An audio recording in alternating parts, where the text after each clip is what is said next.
Deep within a bleak and dismal era, hidden within the murky internet, lies the headquarters of the most sinister geeks of all time, a Legion on Zoom. What's going on, everybody, and welcome to another episode of the Legion on Zoom. I'm not going to do the usual verbose introduction because I am humbled by what we're actually recording right now, so I'll just say it. For the 24th time, this is Ches. Yes, that was actually pretty verbose anyway, though. I'll just point it out, but it is appreciated because it is not just the 24th episode. Well, it's the 22nd episode, but you've already heard two specials out there, right? Our Comic-Con at home and our fandom. But this is the season finale for the Legion on Zoom. Season 1. This is Miguel. This is Rod. And this one is going to be like an episode 22 / special edition because it became a special edition after last night. And we're going to dive deep into Disney because they just dropped nuclear warheads on all fans. And just for the record, if anybody's wondering how deep we're going to go, the answer is balls. Oh, okay. That deep. All right, good. I'm ready. That's the only deep I go. All right. Yo, but my God, man, you're right. Like Disney dropped and what I loved about it, how they dropped it, very fucking casual, no? Yeah, man, like it was insane. Like the amount of information that they dropped was mind-boggling. And what bothers me is, because of course there's something that's going to bother me regarding the situation, even though I'm grateful for everything that they gave us, is the fact that I didn't feel like there was enough of a build-up for this. It's kind of like you got hit in the head with a bat, like, but in a really good way, because it came out of nowhere. It's like fandom had this build-up. Everyone was excited. They seemed to build like dome facilities in space for this. I believe it. I don't care. It wasn't CGI. But then with this, it was like, hey, there's going to be a small announcement from Disney. And then reality shatters and we shit our pants. Yeah, word. I didn't even know it was happening. Although it was like a mini fandom for Marvel. It was equal in scope, I think. And we're going to go into why. But yeah, one of my old friends hit me up, Daryl. Shout out to Daryl. He was like, yo, there's this like huge Marvel thing going on. I'm like, oh, and I tune in and it's Kevin Feige being eloquent and HD and talking about all these fucking Marvel goodies that are in the pipeline. Yo, wait. Oh, so I actually didn't know that. So it was not televised, but like streamed. Like you could see it you saw it actually as it was happening. Yeah, I'm not sure if it was made available to everybody, but I saw it on like someone else's stream. I can't remember which one it was, but it was a podcast, and he was streaming it. But I would assume that would pop up like on my YouTube like homepage, like Disney, live stream. But no, I didn't. I don't know if it was streamed independently, but right. Because I think what's funny about like it being like a fandom, it kind of not, right? Because it's called like Investor Day, right? So it's like the opposite of the fans. It's the investors, I'm sure some investors are fans, but exactly. I also didn't even know about this until like I think sometime this week I heard that it was happening. But I thought it's like a closed door thing. I remember last year they did announce a few things in their Investor Day or something like that. Or no, it's confused with the D23 Expo or whatever they call it. But I was not expecting it to be what it was. Yeah, man, just seeing the flood of information. And I think it started with, I don't even know what the first announcement I saw was. I mean, yeah, it was too much. I honestly don't remember what it was, but the flood is insane. And they announced maybe not just Marvel, because this is a comic book based podcast, but they announced like 10 different Marvel series, 10 different Star Wars series, which because of the Mandalorian, I'm actually really starting into the Star Wars universe all over again. But is like, wow, it is an insane amount of stuff. One of the most interesting things that we got to see was finally our first look at the Loki series, which about time. Yeah, I don't know what they started with, but I think it might have been Falcon and the Winter Soldier. There's a trailer for that out there as well that I haven't seen yet. But yeah, the first one that I managed to see was the Loki one. And that one was like, it wasn't what I mean. I guess I wasn't expecting anything because we really don't know what's going on in this show, other than that he gets the cosmic cube and he just like vanishes, like into the time stream or some shit. So yeah, so then you see Loki and what's his face? The Shanghai Noon guy that was with Jackie Chan, Wilson. Owen Wilson. Owen Wilson. Yeah. He's like this agent for this weird organization. Did you see this, Miguel, or no? Bruh, of course I saw this. you must know what's going on. Oh my God. I saw all of it and I don't know too much what that whole time like police cop, time cop thing is, but I love that obviously the trailer starts with actually, it picks off from where we last saw him in Endgame, right? It was an Endgame where like he grabs the cosmic cube and just fucking disappears. There was just so much going on in that trailer. There was just like he's traveling through different like moments in time and like there like the ending of that scene with of that trailer with him looking as the Loki for president design, by like Maccleby. It was the artist that drew that.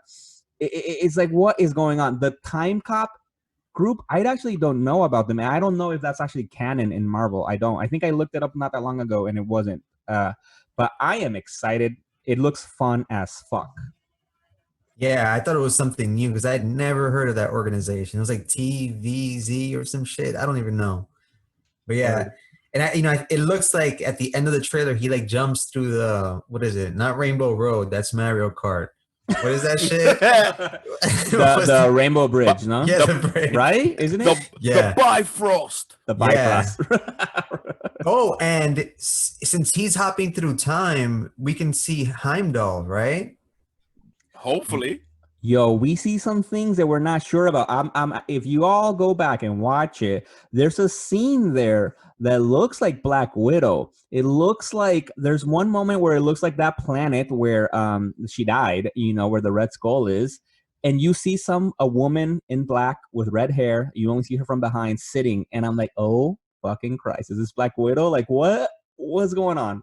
Yeah, man, it's gonna maybe thematically be like Endgame was and just have you reliving like all these awesome moments like in the Marvel, cinematic universe. And speaking of which, there was a trailer for the What If animated series coming out, and that looks pretty fucking cool because that literally is like the multiverse of Marvel. Actually, I didn't see that. That's the one trailer I haven't seen. Well, I mean, at this point, I want to understand what's kind of going on with the reality in Marvel, because in between Loki jumping around in time, and then you have Wanda, who's either in her own head or somehow also messing with reality, unless she's creating her own. There seems to be like a tug and pull at the fabric of time and space within Marvel, which that could have some pretty interesting results. And I'm actually, you're really good. The really good point, because I'm curious about how are they going to deal with the continuity stuff about like, because this is the Loki from the Avengers movie, right? Because that's when they capture, that's when he escapes. But we've seen a Loki in so many other movies, right? In all the other Thor's movies, and the other, and then obviously in him, we saw him die in Infinity War. He died in Infinity War. So it's like, what are they gonna do with this? Is this, I don't know. I'm excited. Regardless of what they do, the fucking trailer looked dope, and like fucking Tom Hiddleston, how you pronounce his name, looks dope as fuck. Loki epicness all through and through. Yeah, like he is that character. And one thing that I was actually super shocked about, because I expected this to be like a multi-movie thing, but considering that it's going to be on Disney Plus, it kind of is, I guess. This is going to be a Secret Invasion series, right? Yep, I think Nick Fury is going to be the lead. It's going to be about like a massive Skrull infiltration. So, like, I'm detecting hints of almost like a Tom Clancy kind of thing. Like, just straight up, like, espionage and paranoia, and maybe even you fucking Skrulls, from Sam Jackson at some point, which I'm looking forward to. Yo, and what's funny, I think for those who are listening right now, if you haven't, you should already hear, I think the last episode, right? No, or I think it might have been which episode? Because in one episode we were talking about what storylines we would like That to was the see. last episode. That was the last episode, exactly. So we mentioned, I think, Secret Invasion as being one of the ones that we would like to see them do. And we're actually, I think they heard us. I think that's probably why they announced it right now. They have no plans until this week, and now they did it. So good job, Marvel. Thank you, Kevin, for listening to our show, coming with the Word. ideas. I mean, I would be more excited, but I got to see more about like from the scrolls because the Marvel movie that I remember the least about is Captain Marvel. Like I don't remember shit, and I think there was a young Monica Rambeau in Captain Marvel, right? Right. And then Wanda's like chaos magic brings an older version of her into the present or some shit, and then that older version is gonna appear in the next Captain Marvel movie. So that's more news. It's like there's gonna be Captain Marvel 2. It's gonna have Miss Marvel in it. It's gonna have Monica Rambeau, who's also been Miss Marvel, if I'm not mistaken, right? Yeah, that's true. Photon. Yeah. So for the fans out there, who exactly is Monica Rambeau? Also for me too. Right. So Monica Rambeau, actually, I don't know exactly how did she get her powers, but she basically manipulates like light, right? Like at extreme level, like she can become light herself and like energy manipulation kind of stuff, kind of like Captain Marvel, but like to another degree. I don't know. Rod? No, I don't know much. Like the only reason I know about the character is from like old school Avengers comic books, where they're like the whole team is on the cover. You see like the Black Knight, like all these obscure Avengers. Yeah. And I would always see Photon or Miss Marvel. I'm like, yo, her color scheme looks dope. It's like a white and black outfit. And not just Word. that, like, her being like black and a super heroine on the team, that was kind of new visually for me, seeing like, especially since it's like older Marvel comic books. So it was like striking. So, but I never really read much about her other than maybe some Hickman stuff. I don't even know. All I read about her was there was this awesome run called Ultimates, not the Ultimates from Mark Millar in the Ultimate Universe. There was a recent one, Ultimates, written by Al Ewing and drawn by Kenneth Rocafort, it was basically like the Avengers in space, like an Avengers meets Fantastic Four kind of thing. It was led by Black Panther. Yes. So dope. It had Blue Yeah. Marvel, had Monica Rambeau, and other characters. I don't remember. And then that's yeah, where they made yeah. Galactus into the Lifebringer. I was reading that shit. I fell off on it, but that was a good book. That was a good book. And I remember they had Monica Rambeau there. And I just remember that she would become light, basically, and like do some trippy ass stuff. So I'm excited. That'll be cool. I'm definitely excited to see the effects of that with some crazy CGI. Then that sounds pretty awesome. Consider me slightly enlightened. Yeah, Captain Marvel did have that. Like, she did look fucking cool. Like, the way her powers were visually, like, that shit was dope. Yo, I don't know about you guys, man. I loved Captain Marvel. I thought it was a good movie. I had a lot of fun with that movie. And then, but the thing about with Secret Invasion, because I agree too. I for me to get excited, because my only thing is I'm worried about how comic accurate it can be, right? Like, it's missing obviously a lot of stuff from the comic books, because it hasn't been introduced. One big thing that we mentioned was like Norman Osborn, right? And his role that he plays. But even if they don't include him, it could be a good show. So far, I think the information that they said is, it's we got a good man, Nick Fury back, Sam Jackson, but also we have Ben Mendelsohn, who played the lead Skrull in the Captain Marvel movie, who at the end of the movie is actually on Earth impersonating Nick Fury, as Nick Fury is on some fucking spaceship preparing for something. And so maybe that's kind of how it leads from there. Maybe is there like another group of Skrulls infiltrating, and there's good Skrulls and bad Skrulls. I'm like, okay, so far, Marvel, I trust you. I'm gonna watch the shit out of all of them. Oh yeah, I'm gonna watch all these shows. Hell yeah, like it's crazy. Like I think like our bones and muscles are gonna atrophy, and I'm looking forward to it. Now, out of all this crazy shit that we found out, one of the shows I'm honestly starting to look forward to the most is actually She-Hulk. Because aside from what I consider to be a great casting, Lord knows the CGI possibilities already. But now they're going to get Mark Ruffalo, who plays the Hulk, and Tim Roth, who played the Abomination in what was the second Hulk movie. And Woo! who knows what happened to that dude? And on top of that, there's rumors of us even getting almighty Charlie Cox in the series too. That's a rumor, Damn. though. Wow. Yeah. I don't even. Huh. Yo, Kevin Feige's giving us what we want. Facts. And, you know, for a moment there, maybe it's because of the absence of like MCU content, but I don't know. I was starting to think that Endgame was like the height of the MCU, but the way that they're like utilizing the shows now to build this a deeper story, I don't know. I feel like I'll probably get more invested because like as a storytelling vehicle, it seems that those like mini series, they just hit better. You know, it's more time, more character development. What do you guys think? No, yo, and I couldn't agree more with that. Because also, for example, for those of you who have been watching The Mandalorian, it's movie level shit. Every Hell episode yeah. is like a movie, man, and it's a trip to think of because then you know it's all Disney, man. Like if they're gonna put that same quality in the fucking show. It's gonna actually, for example, even with like I saw the trailers with my wife, or I made her watch the trailers with me.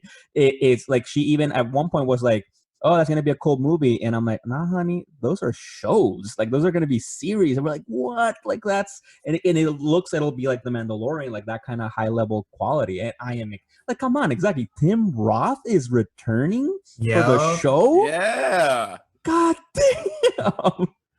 I mean, also, like, and as much as this sucks, hashtag don't cancel Ches. Hashtag cancel Ches. All right. Okay, so I'm just gonna say it. All right, so let's be honest. I think a bunch of the reason why they're getting these actors to come back is because of COVID. Nobody knows when they're gonna get to work again. Disney has a ton of money stockpiled, so everyone's taking any opportunity. I straight up think that if Tim Roth were to be offered that role in some capacity before a global pandemic and work was steady, it would be hard to try and pull all this off. But Disney essentially has a big bag of money, and these people don't know where the next paycheck is coming from. So in a way, like it's almost kind of like I'm not gonna say it, but yeah, you guys get what I'm putting down. Say it. What? What? It's almost kind of like all this crazy shit is happening. I have a feeling, partially thanks to the pandemic in a way, because it's like these people don't know when they're gonna work again in a lot of ways. So a bunch of them are like, "Yes, we'll work." Like, you know what I mean? It works both ways, right? Because then you could face a massive like cancellation or delay. Like it's cool that they're announcing all this content, but No, but remember though, that's the thing though. Disney's doing this shit because they've done their analysis. They're immune to all the pandemic logistical cost bullshit. They could afford all of that. They know how much money they had and have. So, like in their eyes, all of this, no matter what, is gonna happen in some capacity. And they know they have people by the balls, essentially, or rather by the eyeballs to be specific. I agree. I do. I actually think there's some truth to that for sure. I don't think it applies to every actor because, for example, Tim Roth, I think he's good. Like, I think he's doing okay. Like, I don't think he's like, fuck, like, what am I going to do next? Like, no, like, it's Tim fucking Roth. Like, he's okay. I think for other people, probably more so, you know. But I do think some of this was already in the making. You know, I'm pretty sure like Disney, especially when they announced the Disney Plus, they had a vision in mind, you know, and they were planning on, you know, making these shows next level shit. Because like you said, exactly, with all the money that Disney has, all the money, you know, it's basically him and you know, Disney and Amazon, like you Bezos, Lord Bezos. I'm glad you're early adopter of the doctrine of Bezos. Yeah, it even sounds like some like dark esoteric shit, Lord Bezos. But about that, and I think like with green screen, because we saw how heavy they went with the green screen for Infinity War and Endgame. So you don't have to have these actors in the same place anymore. It's, you know, the possibilities are endless. And I'm really glad he's coming back. That was in my top 3 of all the news. The Abomination coming back, and then just the MCU paying more attention to the Incredible Hulk, which is like an often forgotten, like, it's part of the continuity, but it was one of those films that, for whatever reason, Universal had some rights. Ed Norton didn't stay with the franchise. No, exactly, totally. Because what's exciting about this too, because it's not just the movie, The Incredible Hulk, but it looks really cool. Like with She-Hulk, it seems like they'll start expanding that Hulk universe a little bit more. Because right now, honestly, after that Edward Norton movie, the Hulk has been a supporting character, in all movies, and he'll probably even be a supporting character in the She-Hulk series.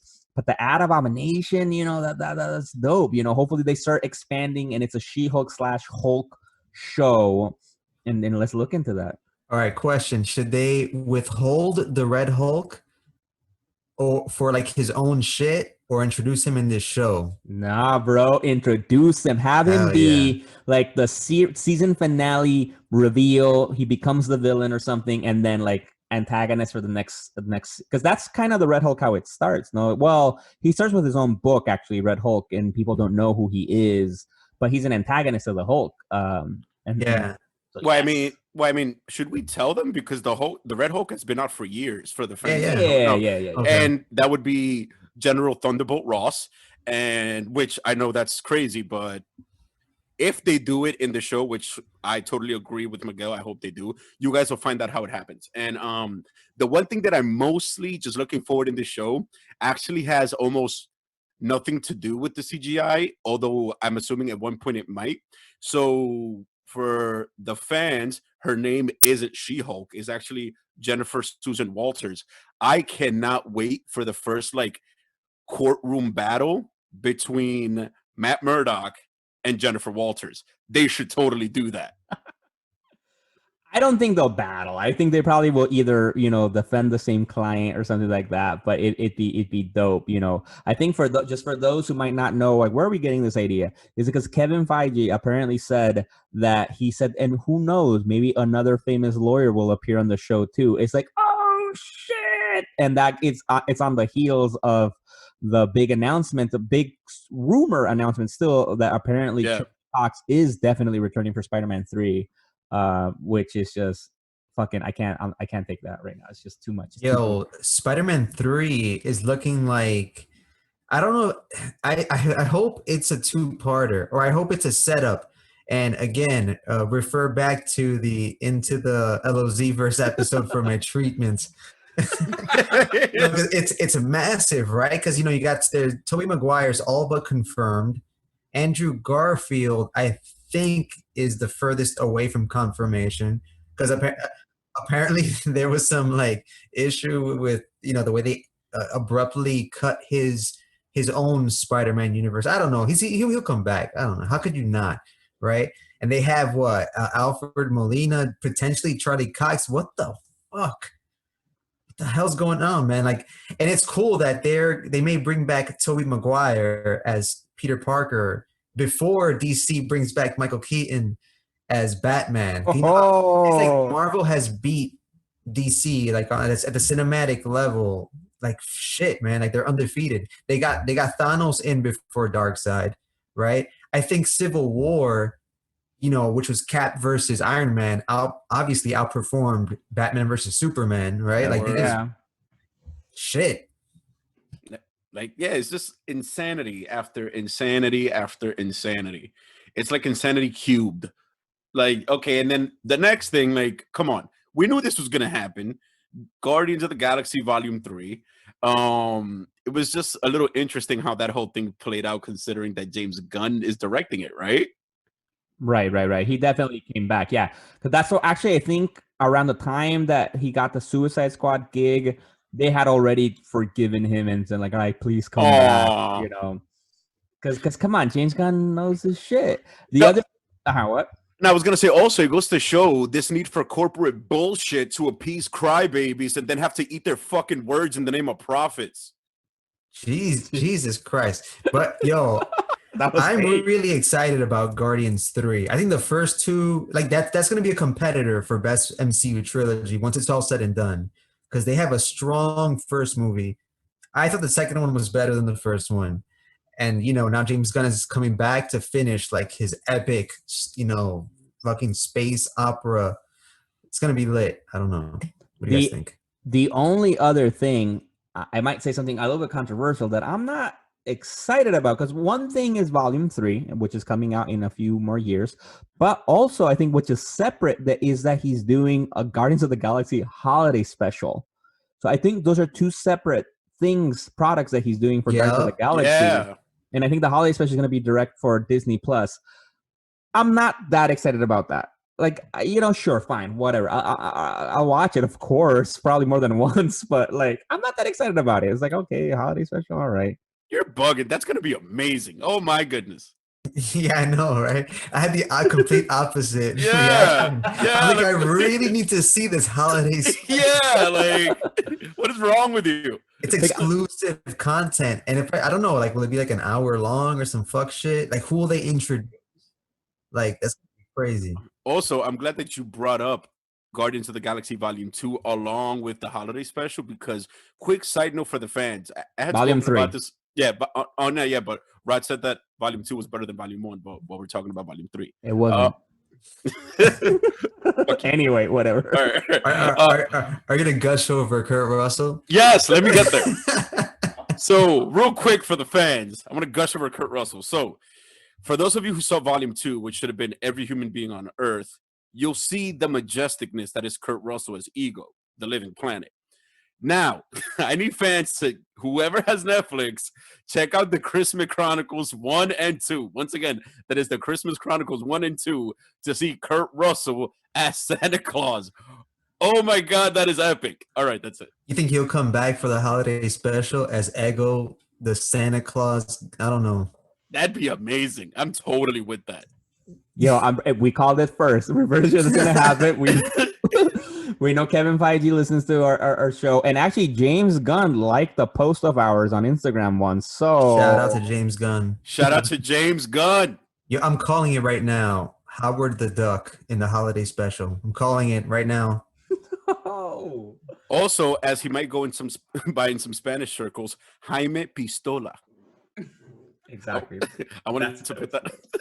I wanted to put that out there. My only thing about the holiday special is because it's gonna be different, I'm sure, because I think this is also a homage to the. Is that the word? Is that how you say the word homage? Right? Yeah. Homage. If you want to be fancy. Right? Or homagi. I think American. That's a homagi. That's their homagi to Star Wars holiday special that was, I think, in the 80s. It must have been, I think it was a TV special, holiday special, that is infamously known for being terrible, for being a shit show. And so I'm sure they're probably going to do something like that in that vein, but kind of like tongue-in-cheek, knowing that it's crappy. But so my only thing with that is like, do we need this? Like, Yep. Yep. I want a Halloween special. Facts. Yo, I hope it becomes a thing. Yo, James Gunn and Guardians of the Galaxy make a special for every single federal holiday that we get off work, even including some of the ones that we don't, like Halloween. Where Columbus Day, have Loki go back and meet him, find him like killing indigenous peoples. You know what? I'm not even getting woke on y'all right now. Yeah. Fucking Arbor indigenous Day. Peoples. Fucking Arbor Day. They could do like a group tree special. Damn. I think that's what Arbor Day is for, like trees and shit. I don't know. That sounded sure. Yeah. Anyway. Now, one of the biggest announcements, and this one had a lot of speculation behind it. Christian Bale's finally double dipping, and as step 2, well, I mean, as far as like I want to say like epicness goes, yeah, I just made air quotes and I'm talking. So anyway, I want to rank, in my opinion, his 3 most epic roles right now in his whole filming career. So far we got Batman, duh. Is that number 1? Yeah, in my opinion. Now, even though I never saw the movie, but just because he had the role, John Connor, as part of like the Terminator timeline, he was John Connor, right? Right. And now he's playing Gore, the God Butcher, in Thor: Love and Thunder. Damn. For the fans, Gore, the God Butcher, was introduced by Jason Aaron in the Mighty Thor. And it's a really well drawn. I think Miguel can tell me who drew that one. Is it Assad Ribic? Yeah, boy. Yeah, that Okay. was him. Yes, I actually read that one twice, and it was memorable because I don't know, for some reason, aside from Loki, I don't know. I don't know if Thor's villain gallery is all that impressive. And this was like a relatively new addition to that pantheon of villains, and it's just like literally a god butcher. Like he's killed different gods of old and all that shit like that, and Thor's in this endless fight with him throughout time. Really well made, and of course they're gonna pull from that storyline. Yeah, For the movie. I am beyond excited for that. Like a little let down to some degree because I actually was thinking that Christian Bale, because we knew he was casted for the movie a while back. We just didn't know who his character was going to be, and I thought he was going to be the Roxxon. For those of you who are playing the Insomniac Miles Morales Spider-Man game, you see Roxxons in the game. In Thor, they play a big role with the CEO Dario Ager, who's a Minotaur, and it's basically Christian Bale's what's the American Psycho character, basically. So I felt like that would have been appropriate. But dude, just to know that Gore, the God Butcher, is in the fucking movie, it's incredible. Like I recommend highly for you guys to read all of Jason Aaron's Thor, all of it from the beginning to end. It's a one very, very long story. And also, because the movie we also know, right, which is called Love and Thunder, supposedly is going to have Jane Foster become Thor, which is another thing that Jason Aaron wrote, which happens, I guess it's not a spoiler. I think it's it's not a spoiler. This is old because One of the biggest things about the God Butcher is that the God Gore told Thor something that made him unworthy of being Thor. And his hammer fucking fell, and it was epic, and so that leads to Jane Foster picking up apparently she was worthy, and then she became this a female Thor, and it's an epic fucking run, epic, and Gore comes out a lot actually throughout the series. It's so good. And if I'm not mistaken, just for some clarity for the fans out there, even though Jane Foster picked up the hammer, she still has to go by Thor because that is the title that you are bestowed upon when you get the hammer. Correct? Correct. It was a little confusing because technically Thor's name is Thor. Thor, anyway, yeah. But then he ends up just going by Odin's son afterwards. But she's Thor. Exactly. So it's cool. For some clarity, just for the fans. And a quick side note that Rad had mentioned that Thor doesn't have the most impressive rogues gallery, but if you think about it, it's just because I guess his lore isn't really pushed up there. Because if you think about it, he technically has the most powerful rogues gallery. Because you're talking like Gore the God Butcher, Searcher the Fire Demon, Hela the Goddess of Death, the Executioner, his own half brother Loki, the God of Mischief. Like the list goes on and on to all these like elite god level villains. It's just that like that they're so out there. They're borderline ethereal beings. You know what I mean? But he definitely, I would say, has the most powerful rogues gallery. Oh yeah, I mean for sure. Like for us comic geeks, yeah, of course we know all about like his rogues and stuff. And also to add, Star-Lord is also coming out in Love and Thunder, so that's gonna be a big movie. Wow. I wonder to what capacity he's gonna show up, like with the Guardians, without them. Where does this fall in the timeline with the holiday special? No, well, I think technically it'll be in continuity. I'm assuming because remember at the end of Endgame we saw Thor leave with the Guardians of the Galaxy, right? So it would just make sense if the movie starts off from there or something that they'll have to introduce, include the Guardians of the Galaxy, at least Star-Lord in some way. But it will be cool because Gore is basically an alien. Like he's from another planet. And been killing gods in this like space fucking inquisition that he's doing, some kind of crazy shit.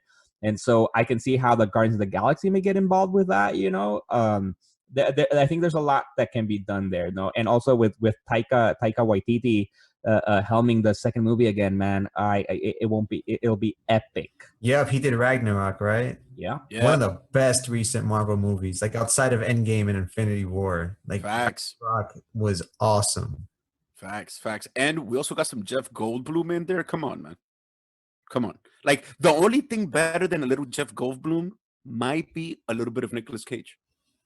I thought you were gonna say a lot of Jeff Goldblum. That too, but is like if you had to pick. Yo, and wait, and I want to go back. You said like that Christian Bale's best roles, and you didn't put Patrick Bateman in there. No, but I meant like in terms of like grandeur. You know what I mean? Because Patrick Bateman is just a serial killer. What about that movie with the dragons with Matthew McConaughey? Rain of Fire. Okay, so all right. Rain of Fire. All right, so a little bit of knowledge for the fans out there. So Rod and I have known each other like almost our entire lives for the most part. And ever since we were kids, one of the greatest moments in film history has been in Reign of Fire, which is a movie that features Christian Bale and Matthew McConaughey in maybe two of their most testosterone-filled roles in history. This movie, Reign of Fire, sorry to go off on a tangent, it's essentially Terminator meets Game of Thrones. I don't even like it's like a post-apocalyptic world. Shit got destroyed by dragons. Like, but yeah, just damn, man. Fine, fair enough. I don't even know what the character's name is, but I think that character might be a bit more epic than John Connor. I've never I just googled it because I've never seen that movie. And right oh now my god, seeing the poster, like right, and like the image right now of just like a fucking Bale and McConaughey is dope. I'm like, I actually need to see if I can see this right now.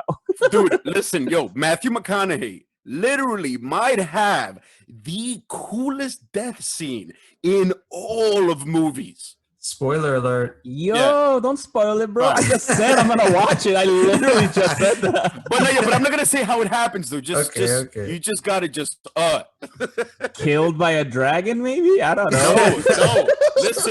Listen. Just watch that. Yeah, they did the whole dragon thing before Game of Thrones. Facts. Reign of Fire, people. Look it up. Matthew McConaughey, Christian Bale. Thank us later. Hit us up on IG, comments, Gmail. Give us your thoughts. But what I was gonna say before I got dragged off on that tangent, talking about God Butcher, God with a small lowercase g, I think the big guy with the capital G heard our prayers. He probably also listens to the podcast. We're getting a fucking Fantastic Four movie. That was a lot of F's. Not gonna lie, like I felt like almost crying when I saw that announcement because I was like, finally. They came home, man. They came home, and they're gonna do it right, you know. Woo! Like and they didn't do anything. They didn't announce anything. Just like we're making a movie. No information, no cast, nothing. I'm like, that's all I need, man. That's all. It's like, thank you. Yeah, we got to see the logo, but that's about it. And a director, I think, was announced, but I'm not that deep. I didn't recognize the name. But yeah, whenever like in 2025, when we finally see this shit, I'm sure it's gonna be awesome. Bro, the logo for the actual Disney Marvel Fantastic Four movie, I'm sure is better than the entire Josh Trank Fantastic Four movie. But is it better than Michael? What is his name? Michael Chiklis? Damn, I don't know, man. Which one is better, his thing or the logo? His thing. No, his thing. Respect. No doubt. His thing. No, yeah. And then the director, I forgot. You're right. They announced that the director is John Watts, who did who's done the Spider-Man movies with Tom Holland. We're just talking about this. And it's like, okay, like yes, like I believe in him, and I can see he'll do good stuff with that family, you know. And, I'm just beyond excited about all of that. Yeah, good call giving him the Fantastic Four franchise because he already showed that he can make a killer movie. Because what is it? Homecoming was good. I'm not going to say it was ranked like maybe top 10 MCU movie. We already went over our top 5 favorites. But then Far From Home, I think was like a sandwich that had everything you want in it. All the ingredients were fresh. The bread was toasted.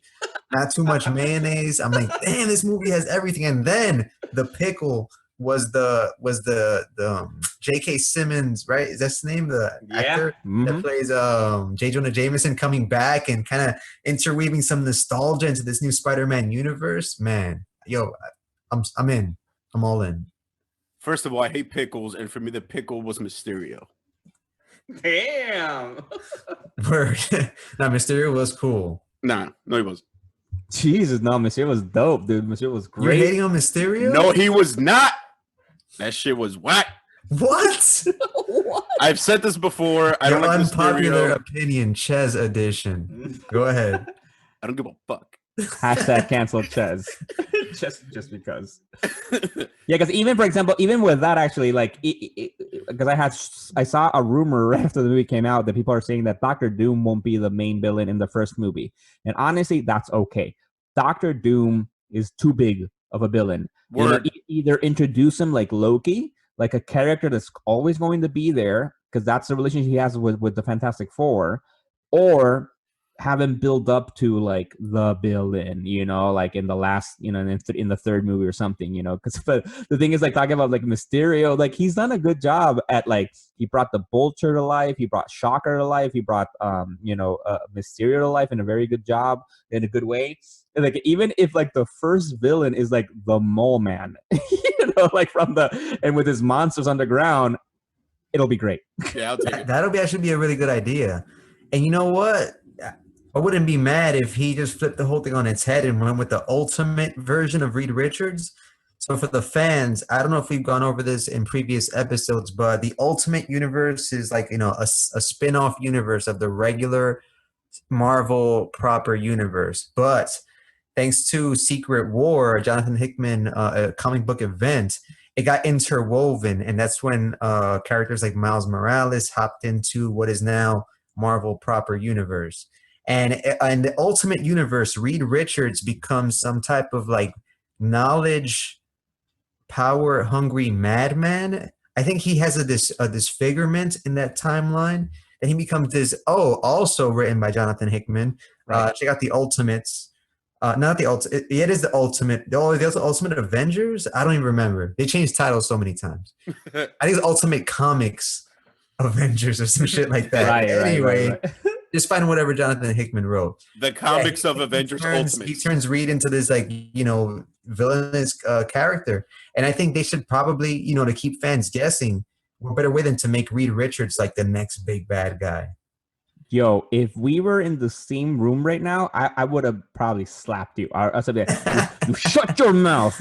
No. Why are you hating? Although I agree, that was an incredible story. That was a good iteration of Reed Richards, and especially now that he's in the proper Marvel timeline and universe in the 616, as his name is the Maker as the villain name, and that's cool. But nah, man. No, Reed Richards is one of the most incredible, awesome characters out there. You know, like, we have talked about this before. He's like one of the first. He's the first like superhero that Stan Lee wrote. You know, like with the rest of the. No, I need to see a proper Reed Richards first, and then if you later want to introduce, especially though, if you're introducing the multiverse into the MCU. Then I'd be down to later see this evil Reed Richards. But first, I want a good Fantastic Four movie. Just a simple one. Like, very simple, good one. I'm not saying make him evil in the first one. I'm That's saying, what you like, no. That's not what I said. No. I don't want to. I'm saying build it up, build the expectation, fall in love with him, make him handsome, everything, then boom. No, don't do that to me. No, Kevin. Stomp. And then low key during that storyline, Ben Grimm was getting it on with Sue Storm, so you know he was extra mad. I'm gonna all sorts of fucked up. I'm gonna file this under hashtag. All right, whatever. No. What are the news? Come on, move on with the news. Hashtag no. Give me some more news. Facts. And one thing that actually surprised me, and I found it kind of touching, but it basically confirms something else if you think about it. They're actually not going to recast Chadwick Boseman. They consider his performance essentially iconic, and it transcends the entire movie genre, which kind of confirms, in my opinion, that we're going to get either on Okoye or a Siri in No, Shiri, right? Not Siri. That's Apple. Okay. Shuri. Shuri. Okay. Yeah. All right. Very close. All right. So you're either gonna get an Okoye or a Shuri in the suit, but then I forgot whose statement I read this from. They said that they're gonna continue to explore the other characters in Wakanda, but honestly, I'm not that deep into Marvel. Has Wakanda ever even really been that fleshed out? Sorta, yeah. Like, and they've been doing it more. I think over the last few years, Tanahesi, I think I'm pronouncing his name correctly. Coates, he's an epic writer, actually on his own right. Joined comic books, joined Marvel, and he's been writing Black Panther, and he's been really exploring that world epically. That's but awesome. yeah, but I do think there's already plenty of stories from before to explore that are Black Panther centric. Not All so right. much. Do you or do you not introduce Ororo Monroe in Wakanda? Ooh. Whoa. I say yes. Yay or nay? I say yay. I say That would yay. be really cool if they throw her in there and you don't, without any announcement of X-Men, have her be like the first Facts. thing you see. Like, oh shit! Like, Damn. Yo, Bro. you're All right. You just made up for the- that Reed for Richards the comment. maker, facts. For the, bro, yeah, the maker. you just gave Listen. me some feeling right now that was like, oh, that would be amazing, bro. That'd be incredible. Dude, I'm I for that. legit think that all these fucking executive studio heads are listening to our show and they're doing all this shit. And because we're too broke to have any actual legal recourse, they're just taking our ideas and running with it. Perhaps, or Kevin Feige has phase 5 on his desk right now. He's like, okay, when fucking Elon Musk creates the technology that goes right into your brain, he's making films on that technology. He's Shit. planning shit on that level. And it's all leading to the Guardians of the Galaxy holiday special. Word. That's his crowning achievement. That's when he surpasses Lord Bezos in the power hierarchy. Like, he'll step down after that. He'll be like, I've done my good in the world. I'm out. All right, peace. Get me ready. Feige. Yo, but I have a comment that might be a little, I don't think it's controversial. Fuck this. But we've talked about this before, actually. What? When How do you decide that it's not going to be controversial? I just did. Fuck. No, because we talked about this before in the episode when after we, in our celebration and mourning of Chadwick Boseman's life and mourning his passing in our episode, we talked a little bit about this. That honestly, I don't think it's a good idea to not recast Black Panther. I don't think so. My argument is that yes, we have to respect Chadwick Boseman, of course, but Black Panther and what Chadwick Boseman brought with Black Panther to the movies and to the culture goes beyond one person, and we haven't had that kind of representation of Black and African American culture on the screen. To have such a strong leading role, such a strong character, a fucking king in a super advanced world, Word. this was the first time, and the influence it had on the culture, it was incredible. I think it's a disservice to the culture and the legacy of what he's created to not recast Black Panther, because one, it's for example, we have amazing legacy characters like that. For example, imagine if like Michael Keaton would have passed away after Batman Returns. What? No more Batman films? Of course not. We always recast Batman. We've recasted Spider-Man a bunch of times. We should do the same with Black Panther. For one, to keep showing those awesome stories that is there for the Black Panther to serve as good influence to the world of what Black culture can be in African American culture and African culture in period. This fake African, right? Because it's Wakanda, but you know what I mean. And also to give a shot to another, like Chadwick Boseman isn't the only strong male, Black actor out there. There's others. Let's give somebody else a shot. Denzel Washington, Black Panther. Nah, nope. Has to be Wesley Snipes, or I'm not. We already know Blade is coming back, and he's gonna be played by somebody. Help me, Cottonmouth from Luke Cage. Yeah, I forget. Mahershala Ali or something like that. I can never pronounce his first name. I think is Mahershala Ali.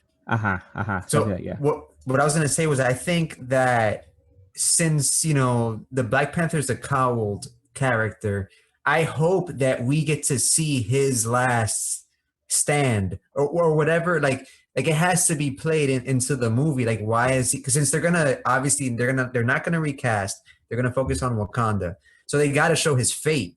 And that can be really cool. Like I don't know what they're gonna do to whatever, but it could be something really, really epic with deep, like MCU ramifications. What do you guys I guess, exactly. I am willing to see what they do and what the story is, but I don't know. I still do think like it's already happened in the MCU, right? Like we've already had Edward Norton and then Mark Ruffalo. All right, it's like nobody bats an eye. Like just he's Bruce Banner, he's Hulk now. All right, let's move forward. The same thing with War Machine, right? Like all right, now Don Yeah, Cheadle. but these now, guys didn't die though. No, I know, you're right, but I feel, but I don't know. I think Black Panther goes beyond that. Like in the influence that movie had, we got to give another. And I agree, like Denzel Washington or Wesley Snipes would be dope, but I would say a young actor. I think somebody like Chadwick Boseman, for example. No, Like yeah, I agree. I was just joking. Michael B. Jordan. It'd be amazing if they would bring him back, not as Black Panther, right, as Killmonger, but like or like him. And I was gonna say they could do this. Idea just came to me. They cloned Killmonger in order to cast Michael B. Jordan as Black Panther. Damn. Or just put him in that Kree shit they put Coulson in Shield. Mm-hmm. Whatever There's they stuff did they can some do. science fuckery to revive him. That was pretty cool though. Yeah. And tune in later for Miguel's review because that series ended like 8 seasons deep.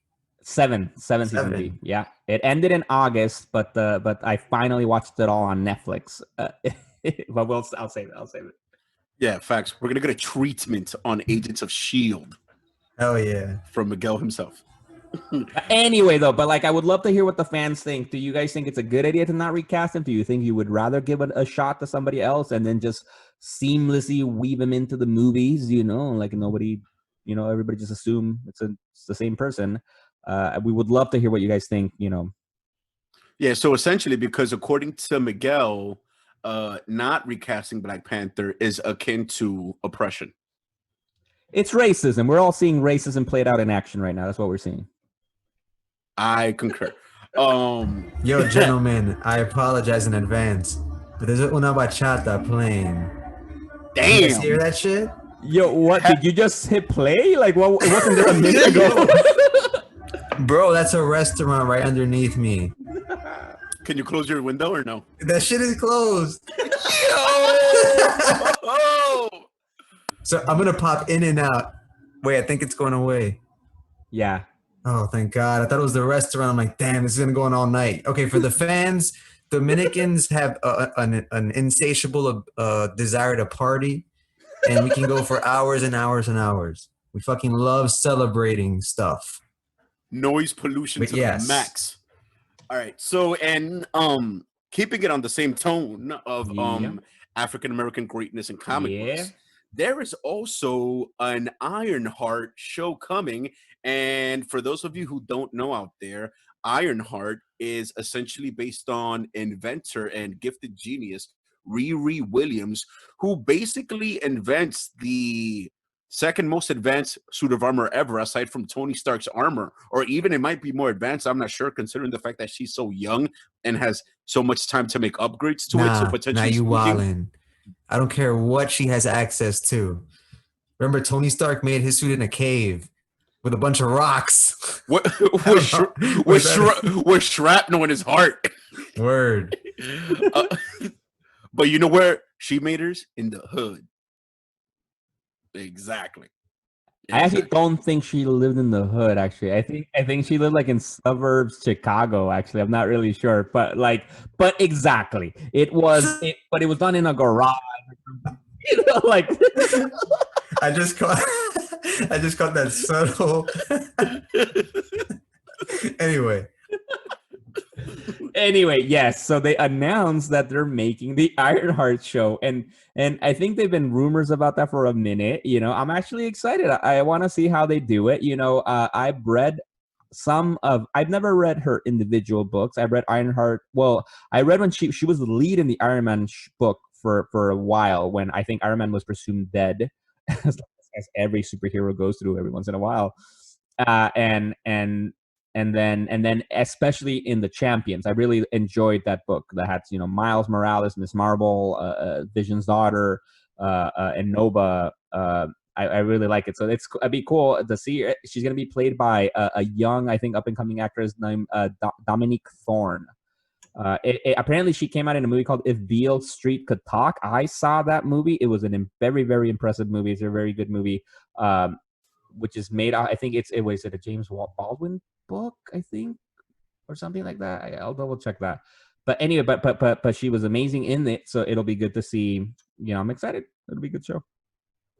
Yeah, me too. I'm definitely looking forward to watching that series because I never got to read the Ironheart books, but I saw a few of the covers and I do love the suit.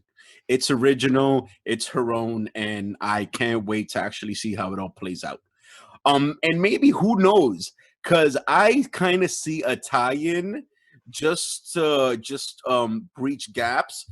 I see a tie-in from this show and the Armor Wars with Don Cheadle.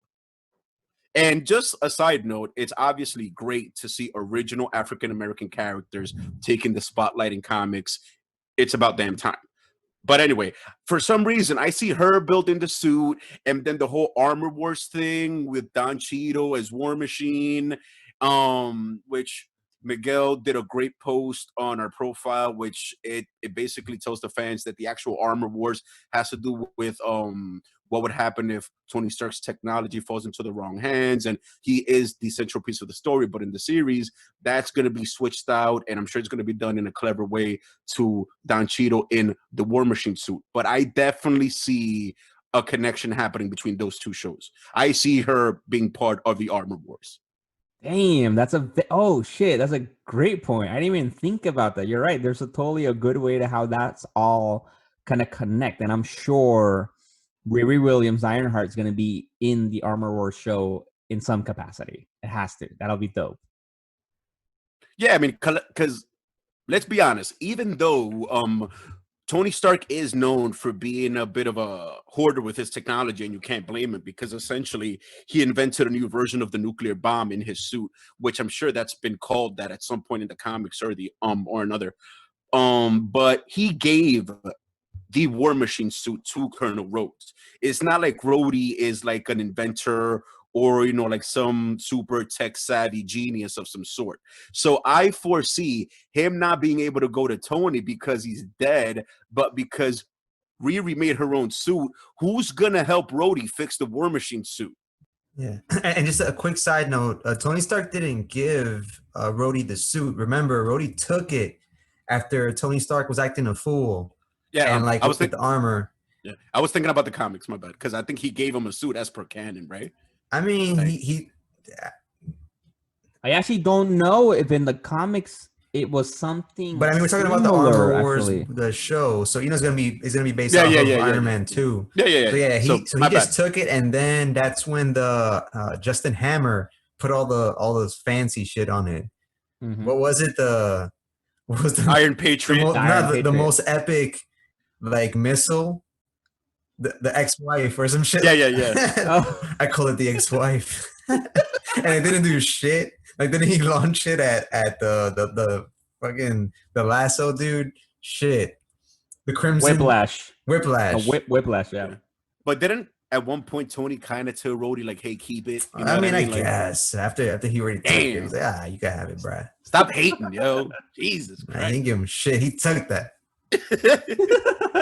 Yo, and side comment, just a shout out because we mentioned this before. So also we mentioned who's one of the most prolific fucking creators of contemporary comic book right now history is Brian Michael Bendis, and he created Ironheart, Riri Williams. So motherfucker's getting a show with his character he created. He's fucking doing all right. He created Miles Morales. Riri Williams was ahead of the curve. He was woke before the industry got woke. Facts.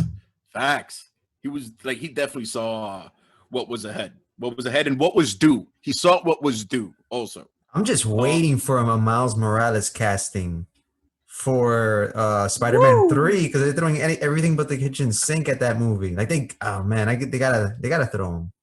It's gonna be Will Smith as Miles Morales. Damn, de-aged for the technology. What was that movie he made? He made some shit where he de-aged himself. Gemini Man. Gemini Man. I didn't see that shit. I was gonna say Aquemini, but that's the Outcast album. What? Aquemini or some shit like that, like the first Outcast album, I think. We gotta fact check that. yeah. They made some album called like Aquemini, Gemini, some crazy shit like that. Outcast.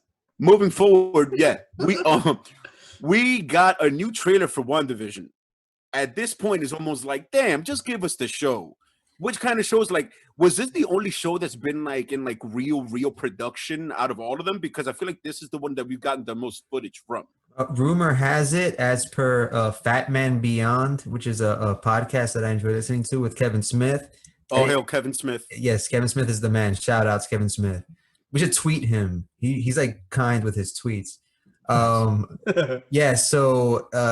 January 15th is the launch date for WandaVision. Holy shit. I can't wait. It's a month away, give or take, right? Yeah. And I can't wait to get me some Paul Bettany vision. I need some more of that because I've always, like, in all the movies I've seen him, like in small little obscure roles, I've always liked that actor and I've always felt like he deserved something big. And when I saw that he got casted Vision, dude, I was genuinely happy. Like, you know what? He deserves it. And yeah, I can't wait to get more of him as Vision. Yeah, and with the trailer, like, I don't think we got that much new things from the first trailer. You know, it's still an epic trailer. I'm excited, exactly the same way to see Paul Bettany back as Vision. But the trailer basically was about the same as the first one. They just kind of showed a little bit more things of like Wanda using her powers and Wanda realizing that something is weird, you know, that's going on with the reality. But yeah, I can't wait. You know, that this is going to be a very, very fun show, and I think it's going to set the standard because it's going to be the first show to come out, and it's going to set the standard for all the Disney Plus MCU stuff, and seeing how that connects to the Doctor Strange movie, right? Because she's going to be in the Doctor Strange movie. So, oh shit, I have a feeling this is going to set it up or something. Yeah, she might be the epicenter of the cosmic reality shattering scenario that brings, you know, all these different elements, like, you know, bringing characters from the future into the present, the time warp. Because remember, the Multiverse of Madness, which is gonna come on the heels of WandaVision, is directed by Sam Raimi. And there's like rumors that, you know, the Tobey Maguire entering Spider-Man 3 rumors are tied to chaos magic, whatever. I don't know. It sounds like cool rumors. You know, it's basically like Marvel's Flash, right? Flash is always doing some fuck shit that rewrites reality, and I think she's that element in the MCU probably. Hashtag fuck shit. And actually, from some fun thing, if you guys want, if listeners out there, if you Google like Doctor Strange 2, and then on Google you click cast, because it'll pop up. For whatever reason, Google tells you that Tobey Maguire and Andrew Garfield are gonna be in Doctor Strange 2. I you know, that must be a glitch or something, but I don't know, man. Like, you know, Rod just brought up the point of Sam Raimi, right? So I don't know, man. Okay, I mean, all right. Occam's razor. Simple things are true. Is what's more likely that Google's making a mistake in the cast of this movie, or that they're actually in the movie? I want Sam Raimi to get a movie mulligan, just like Bryan Singer got in Days of Future Past, where the shit show of X3, and I refer to my discussion about this in LoZ Apocalypse. But yeah, Bryan Singer came back and kind of fixed some shit. If you have Sam Raimi kind of come back and fix some of the little things that went wrong with his Spider-Man trilogy, and using Doctor Strange as a vehicle to do that, oh my God. I don't know. I'm stoked. And we got a lot of news. Like, this episode is going to go a little longer than usual because this could have been an episode in and of itself. It was like a Marvel fandom level. Oh yeah, fans. I feel like we should have kind of mentioned this in the beginning. We're doing a giant size issue. As per comic book canon, this is our first fat sized. And yeah, so at this point, guys, we still got a lot more to go. So Right, because obviously this is the season finale, right? If people, you've been listening to us, we appreciate you all following with us for a full season, 24 episodes, and we have things we wanted to do for the season finale, but then Marvel went ahead and did this and gave us Christmas early. So it's like, I think this is what Christmas. better way to end. Great way to put it. Right? Come on, they gave us a Christmas gift early, man. So in other words, it was like a holiday special, Oh, maybe Festivus. for the rest of us. Facts. Jesus Christ, so much news, so much good news. And this being the finale, someone might die. Oh. No So promises. Stay tuned. No promises. Stay tuned, but you have to listen to the first episode of season 2 to figure out what happened actually. Did they really die or not? And how they come back? Exactly. It's all quantum. Ches might be a zombie for next season. We don't know. Quantum stuff. Quantum stuff. Mm. Quantum Mania, perhaps.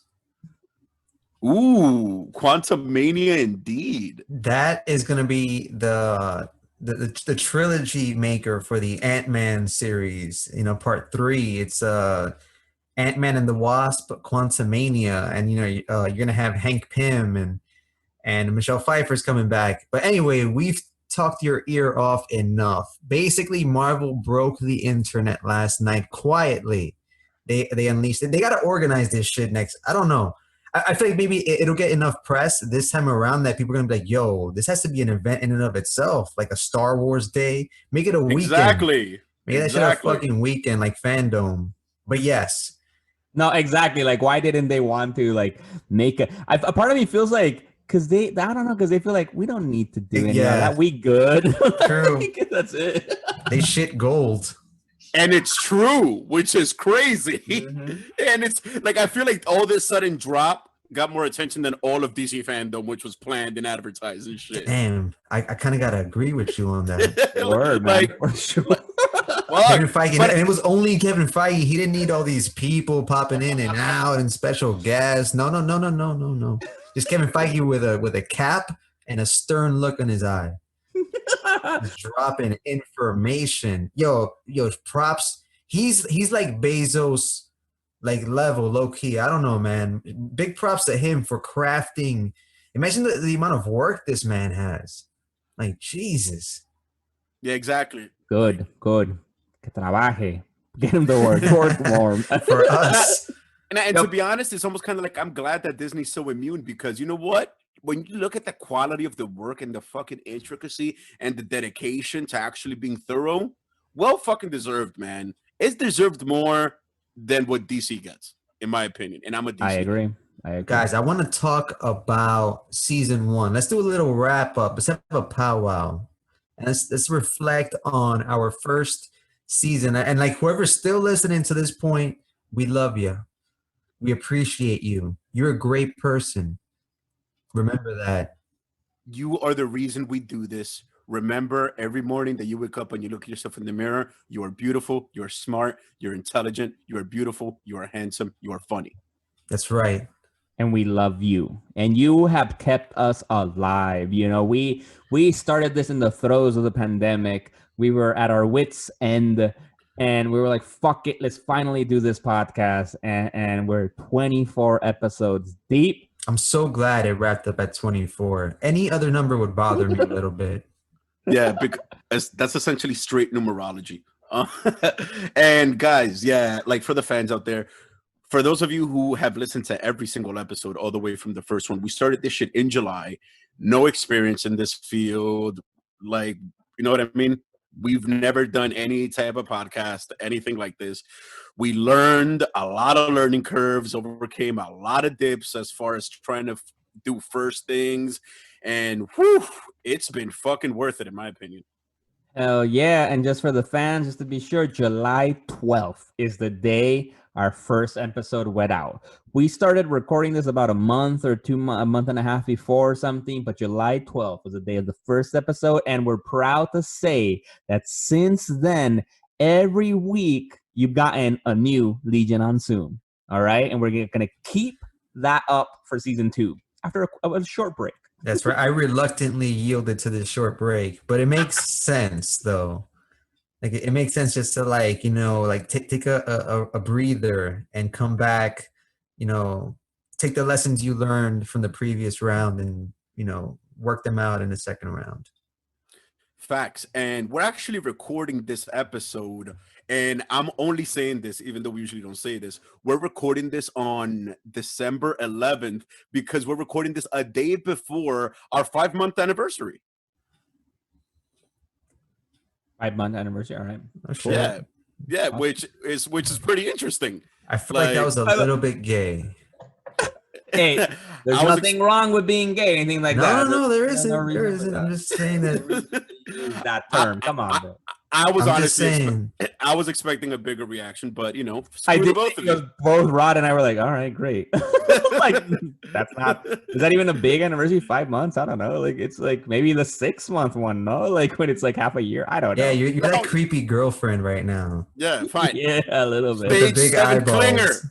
Stage 7 clinger. Yeah, exactly. But Oh. yeah, in my opinion, one of the coolest things that has blown my mind is for all the people out there who are part of our Legion, you guys are sharing us with about 7 other countries. It sounds Bro, no. dirty. We're sharing us with different countries. Like we're fucking We're open-minded, man. It's being all that. trafficked around the world to make you Yo, it's love. 2020. What's up with your conservative, Midwestern? Like, what's going on with you, bro? Bro, Trump 2024. No, I'm playing. Gabbard 2024. Don't assault me. Jesus. No, but no, I want to views mention. do not represent those of the Legion on Zoom or any of its affiliates. No. We gotta put like a legit those disclaimers. Mad quick too. Cause death, bleeding, hemorrhage, dying, heart attack, stroke. No, but I want to clarify, just like, no, bro, we, in the course, since we started in July, at least people from 14 different countries have listened to our show. Some countries have stayed listening over time and some others have not, you know, but we're happy to say that I think that at least actually within the top 5 countries over, you know, this whole period have been the United States, of course, USA, India, surprisingly, is number 2. Mexico, you know, mi patria, that's my home. So we got Mexico, and we got Dominican Republic coming in on number 4. Shout out to DR. Hola, gente. And then the last one, the 5th one, but not the last one, but at least the 5th number on number 5 is Canada. So all right. Bunch of nice people out there with a very handsome prime minister. Word. And Tim Hortons donuts. Mm-hmm. Facts, yo. Trudeau and Tim Hortons. But yeah, guys, we did it. Jeez, like, dude, think about it. We've done this shit 24 times out of nowhere. We literally just decided to fucking start a podcast, and we did it. Yeah, it takes commitment, especially if you're like, you know, it's more than one person, right? It's hard enough with 2 people, and coordinating 3 people is even more of a challenge. Kind of like a band, right? Totally. Like, just thinking back, it's been like a lot of laughs, you know, listening to our stupid comments, you know, come right back at us when we listen to our own podcasts. My favorite episode that we recorded was the Fandom one, because I was really looking forward to that event because, as I said in the very first episode, DC is life. And we got, you know, my favorite moments of the year was the fucking finally Batman trailer. Zack Yes. Snyder's Justice League trailer, Yes, which we we got, know. and I mentioned before, they released a slightly different version a few weeks ago. But yeah, it's been a wild ride, gentlemen. A lot of laughs. Wouldn't have it any other way. Would not have it any other way. My favorite episode has been every single one because I love you guys. Shut the fuck up. Fuck the both of you. I hate you. Yeah, bro. Some episodes were okay. Come on. Which one was? Oh, there is a lost episode. If you're like a hardcore LoZ fan, we're gonna hide that shit in the internet somewhere. Facts. We're gonna leave a code. I don't know. Maybe, it'll be available for a limited time on Instagram. I don't know, Facebook. I don't know, man. Keep looking. We're gonna start a Patreon and charge $1,000 for that one episode. So I do. Yes, I like that idea. We should start figuring out how to make money in season 2 over there, because we're making zero money right now, fans. All right, we're making zero money. If you want to give us money, email us, message us on Instagram. We'll let you know, bank accounts and shit. And we will be live streaming our beautiful faces next season. When? Who knows? But we're gonna try it. We're gonna try. We're gonna try it. We have plans. We have plans, people. We have plans for season 2. We're gonna make it bigger and better, man. Fuck yeah. But like, yes, just to show the dedication that we have, there is one last episode there. One day we recorded an episode that was trash. or more trash than the usual trash. What? Shut up. Our episodes aren't trash, bro. Facts. Come on, yo, show some love to yourself. Come on, you gotta be able to make fun of yourself. Fuck that. We spit hot fucking fire on this mic. In the streets.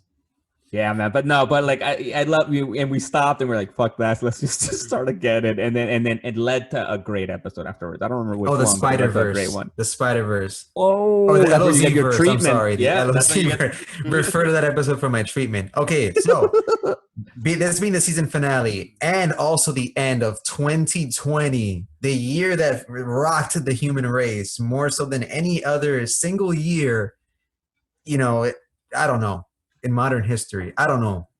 You guys can maybe they dropped the bomb on Hiroshima and Nagasaki. I don't know. Assassination of JFK. Anyways, COVID, wild year. It changed the way people go to the movies. It changed the way people go to work or not go to work. It made us socially distance. Because, part of the reason why we started this podcast was because I wanted to talk to you gentlemen. Like, we weren't even, like, hanging out anymore because we all had to be afraid in the beginning, right? It was like, people are dying. You must shelter. Yeah, man, I completely agree. I feel like the year 2020 AD, Anno Domini, in the year of our Lord, has been one of the craziest 365 days that I think I have lived in my entire life. I've never been in my house for 3 months in a row due to no fault of my own. I've never learned so many different skills as far as this project goes at once. I've never felt visceral resentment for an elected official before either. So it was a lot of firsts in 1 year. It was definitely a lot of firsts. There were also good things this year, and I want to break down the best of 2020. Yes. How are we starting first? What's the first on the agenda? What's the first LoZ award going to be nominated, or the first awardee? Well, I think we have on the list, we have for first best game of 2020. We have the stuff that we've so is it best game that we played, best game that we discussed? What I want to say of 2020. We should probably keep it in the year. So I did not play any 2020 game. Okay. So I'm out of this. Thanks for your contribution. All right. By default, The Avengers is my pick for the best game of 2020. Oh my God. By default, Fuck bro. you. That's crazy. Nah, you'd rather not vote, dude. like, come on, shit. Facts. Be a conscientious objector. I hope I used that correctly. Obviously, I have to go with Miles Morales, Spider-Man. Like, that's it. Like, that's the best game of 2020, without a doubt. And I am trying to look up my opinion for Game of the Year. Give me 1 second here. I want to see when it came out. Because if I say this, it'll be pretty cool. Which I think, let me see. I'm just killing time right now. I'm going to go with Doom Eternal. Oh. And because of the frugal, stoic consumer of goods that I am, I got it on sale for $20. Just want to put that out there. Good job. Yeah, so the game freaking blew my mind. It's one of the OG video games. The original Doom came out a long ass fucking time ago. And me being well, I consider myself a gamer. I've been for life, and felt like I always kind of missed this rite of passage to play Doom. And there was no way I was gonna play that crazy 8-bit or 16-bit shit from back in the day or 32-bit, whatever the hell it was. But I knew of Doom Eternal. I believe they had an episode on the JRE podcast about it, and I've even watched documentaries about this game, about like the making, the origins. So I finally decided to get it on sale, and wow, I get it. It's essentially first person kill all aliens. Like you work out your stress off on this game. It's amazing. Wait, is it kill aliens or is it kill demons? Both is alien demons. Oh damn! Yeah, I don't really know much about Doom. I played like the first one basically back in the day, and that's it. But awesome, cool. There's a movie, right, with The Rock? No? Oh, word. No, Yeah. I think that's Dune. No, there's there a was Doom a Doom movie. movie. Oh yeah, they did make a Dune. Oh shit, I gotta watch that. Isn't it with The Rock? I think you're All right, right. we gotta look into this. I'm on it right now. I'm on it. And I'm if- double checking this shit. And if it's not, it should be. They should just redo it with. By the way, talking about The Rock and the fact that Miguel is Mexican, have you tried his Terramana tequila?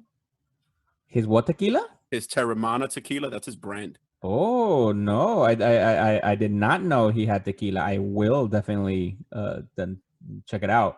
Actually, Jesus Christ, the Doom movie had, yes, you're right, The Rock, but it also had our good boy from The Boys, Carl Urban, Yes. in it. Woo! Let's Perfect go. segue to the next award. The best Yes. show of 2020, hands down, is The Boys Season 2. Them boys. Yeah, I think I have to go with The Boys too. What other runner-ups? What other contenders do we have for 2020? I don't know if Titans season. Oh, it was Bro, No. no. Whatever. No. No. Whenever it came out, currently no. watching that No. show, and I enjoy No. it. No. All right, and I won't be Alright, persecuted for what I like. Not by you, not by the internet. Rod, Please, Rod somebody knows who he is. Yeah, no. Best show has to be The Boys. It has Yeah. to be The Boys. Yeah, hands down, it has to be The Boys, like without a question. Like I don't even think there's like, wow, that's crazy. Now here's one where we may deviate because like we all listen to probably different podcasts ourselves, right? Like I don't know if you guys what do you guys have as your pick for the best podcast of 2020? Wait, you don't only listen to us? Then what the hell, dude? Come on. Yeah, word. I mean, Imagine. shouldn't we just enter us and keep it moving? Like, No. That's a good point. So exactly, I think we all listen to different podcasts. I would say for myself, my top podcast. I'm gonna have two options for do a shout out. One, like my favorite podcast is Conan O'Brien Needs a Friend. That's my favorite fucking podcast. Conan O'Brien is fucking hilarious, and it's a deep. It's him interviewing basically just some funny ass people in a very different way than he does in his talk show. It's much more relaxed and it's just fucking hilarious and goes deep into comedy. And that's a great podcast. That's definitely my go-to to like chill and like just have a fucking laugh. well, for me, I'm kind of stuck between two. For me, it would either be the Joe Rogan Experience, JRE, or Hill Joe Rogan. Shout outs to Joe Rogan, or Two Bears, One Cave with Tom Segura and Bert Kreischer. I love the name of that podcast. Yeah, it's with like I said, Tom Segura and Bert Kreischer, two stand-up comedians who are friends of Joe Rogan. And Jesus, I have laughed with that podcast. Cool. I gotta check it out. I'm gonna go with what I already mentioned. I'm gonna go with Fat Man Beyond, formerly Fat Man on Batman by Kevin Smith. And you know he's Kevin Smith to me is like the most popular fanboy. You know, like you have Kevin Smith and you have like, you know, I don't know, other major fanboys, maybe James Gunn or guys like that. Will Wheaton, maybe? Yeah, these guys. But yeah, Kevin Smith, I just love the passion that he, you know, the way he speaks about comic books and his love for comic books. And he's even had some impressive Batman runs that he doesn't really talk about on the show. But essentially, a lot of the inspiration that I brought to the way I approached our podcast here was like a lot of it was pulled from, Kevin Smith and the way he does things because, he's the man. Yeah, essentially, it's like if we're in like comic book podcast Asgard, and by the way, there's a lot of comic book podcasts out there. Is a whole niche field, because we all love the genre. He's like our Odin.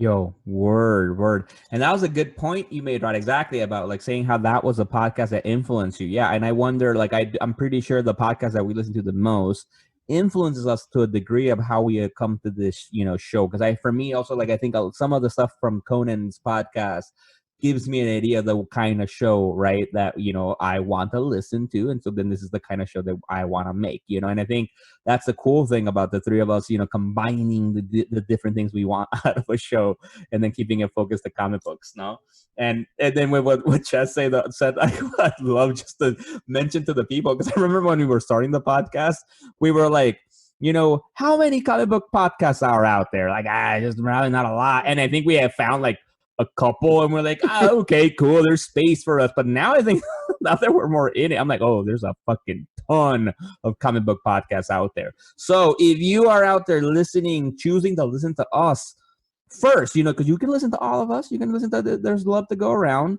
there's plenty enough of hours in the day. But if you're prioritizing us, thank you. Even if you're not prioritizing us, even if you're adding us as your 5th podcast listen, we appreciate you. Thank you very much. Facts. We appreciate every single second. I don't care if you break our episodes down by 10-minute segments. We appreciate every single iota of time that you give us. Right. Or if you put us at 2 times the speed, which gives us a high-pitched sound. I've never done that with podcasts, but people do it with like Audible and shit like that. But since we are, in fact, a comic book podcast, best comic book, and I think we may be no. Actually, I'll step back. I don't think we will be unanimous on this one, but there's a chance. Go. 3 Jokers. 3 Jokers. Oh.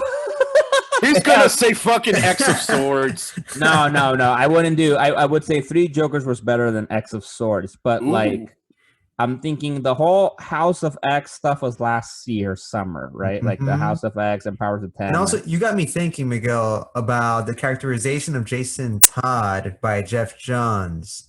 You are correct. That is a flaw. If the book has one, that would be one. I got to thinking about that comment afterwards. I'm like, word. Right? Like, come on, that was the one thing that felt off, because I had just started this year reading Red Hood and the Outlaws, which was pretty cool. Like, and I think characterized Jason Todd in a very cool way that I felt went with his history. And then all of a sudden we got Jeff Johns and like this weak ass Jason Todd, like crying and trying to make out with Barbara, and like it was a little weird. It's just a little weird. For the fans out there, Rod, thank you so much for what you just said, because you guys need to put that into perspective. So Rod just said that after we stopped recording, right? So when the show finished, he genuinely took time out of his life to think about the characterization of Jason Todd in 3 Jokers. Yo, this shit matters. COVID, the elections, no, best comic book, 3 Jokers. This goes to show fans, after we hit the record button to stop on Zoom, we don't stop this. Mm-hmm. No, this is us. The Zoom on and off continues. Thank you so much for mentioning that, because I think people needed to hear that shit right there, and it would have slid by without them noticing how deep that actually was.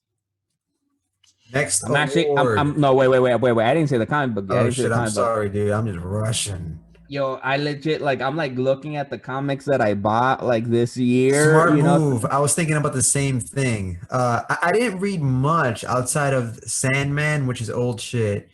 The New Adventures of Batman, which is a spin-off of the animated series, which is like one of those, it's like this new way that they release comic books now. It's like digital shorts. So it's like a third of a comic book weekly, or a fourth of a comic book weekly.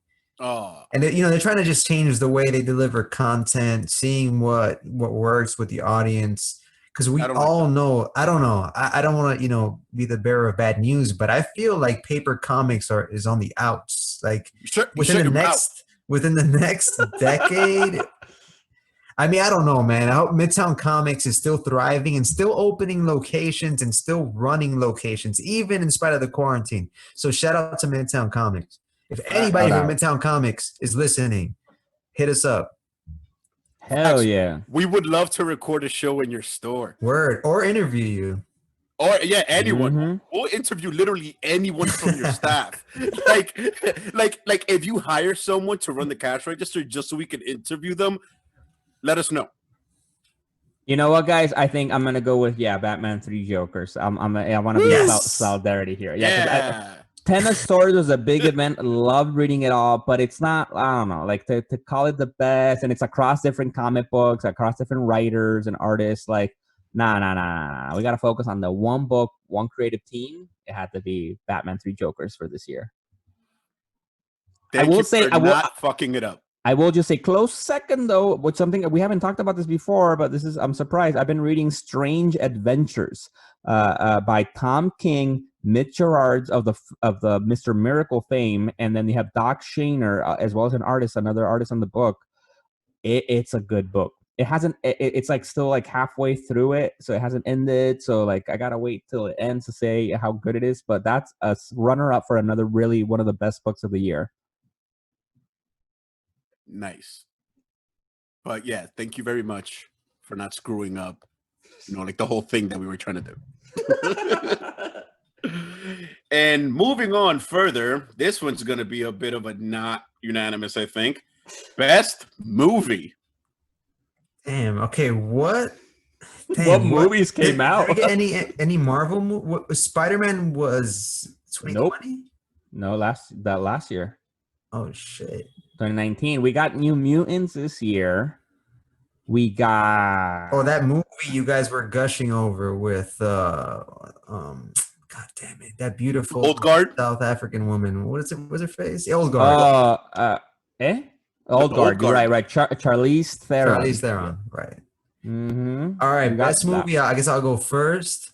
Best movie of 2020 is Wonder Woman 1984. And I know it hasn't come out yet. What? I understand you're distraught about my choice. But in this post-COVID world of like despair and delay, the fact that we're getting that movie this year and on Christmas, for me, and no, this is not my DC bias speaking. This is me speaking truthfully. All right. Wonder Woman 1984 is the best movie of the year. Yo, bro, I'm just glad you didn't pick Apocalypse War, that fucking terrible Justice League Dark movie. I'm just glad. I'll take whatever else you say, man. Damn, animated movie. That counts too. Fuck. Yeah, that changed. It's that one. No. Fuck it. You can't. You Yo, can't. I like how you know me more than I know myself. That's the second time. Same thing happened last episode. Yo, bro, I got you, bro. You're right. I love that shit. Oh my god, I was just telling one of my close friends, Steven. I don't know if he listens to this shit, but shout out to Steven. I was telling him how much I freaking loved that movie. How emotionally invested I was in Justice League Dark, Apocalypse War. I fucking recommend it to everybody. Yeah, man. Once again, I cried during that shit. Like, yeah, it was pretty epic. But on the heels, just on originality, I'm gonna go the Old Guard. Just because it was good. And to be honest, I want something like, I don't know why they haven't taken a stab at this, but this kind of even arose the itch for it to the point that I'm gonna see if I could find it on one of the streaming services. I wanna start watching Highlander again from scratch. The Old Guard takes it for me. It's original. It reminded me of something like really cool that should have been remade by now. Yeah, the Old Guard for me takes it. It was a really good movie. All right, so I agree. Old Guard was a great movie. So just quick question to clarify for this. So are we saying best? we're saying best comic book movies, right? Of 2020. Is that what we're saying, or we're saying just best movies overall of Best the year? movie. That's the way I thought of it. And I only watch comic book movies, so essentially it's best comic book movie. All right, so then because there hasn't been a lot of movies that came out this year. So if I have to pick comic book type movie, I'm gonna go with Ches Old Guard. I think Old Guard was definitely the best comic book movie this year that came out. Because literally right now as we were talking, I've been Googling like what movies came out this year, and I think from what I remember seeing, besides that non-comic book movie, I think for me the best movie of this year actually was the movie called The King of Staten Island. It's a comedy film by What? Judd Apatow, classic Judd Apatow that does all the great comedy movies. But it was like I think written and starred Pete Davidson, who fucking find him hilarious. He's a fucking hilarious comic. He's on Saturday Night Live. He's actually coming out. Oh, actually, this connects. He's gonna be in Suicide Squad in the James Gunn movie. And so this was a very, very good comedy. It's kind of like a little bit of an autobiographical movie about because his father was a fireman that died, and just he grew up in Staten Island. For those of you who are from New York or get New York, Staten Island has its own attitude, its own way of being, and it's a very, very funny movie. Oh, and it has Bill Burr in the movie too, who comes out in the Mandalorian show. So there's some comic Facts. stuff related. Shout out to Bill Burr. Shout out to Bill Burr, amazing stand-up comedian. And you know what's funny? I actually just finished watching episode, 15 of The Mandalorian, which is where he came back to the series. That dude can act. Wait. That was today's episode? Don't tell me anything, dude. Shit. It's the second spoiler today. Jesus Christ. Jesus. I'm an agent of chaos. I don't give a fuck. Yeah, I want to see that movie. Is that streaming? I like Judd Apatow movies. I rented it online. I don't think it's not for free. You can just rent it for like $4 probably now or something. Oh, because the other thing I forgot, that's big comic book, and for me that's probably why I loved it, because it's like in the back of my mind subconsciously, is that Pete Davidson's mom in the movie is none other than Marissa Tomei. Best known for Aunt May. You think that's her best known role? Wasn't it like My Cousin Vinny or some shit like that? Nope. Best known for Aunt May. First of all, she's best known for being a timeless beauty. Oh, hell yeah. Marissa Tomei, if you I think that's your title, bro. Oh. Thank you. You're welcome. That. Yes, but watch the movie. The King of Staten Island. Highly recommended. Jesus. All right, and finally, the last award, the best thing of 2020.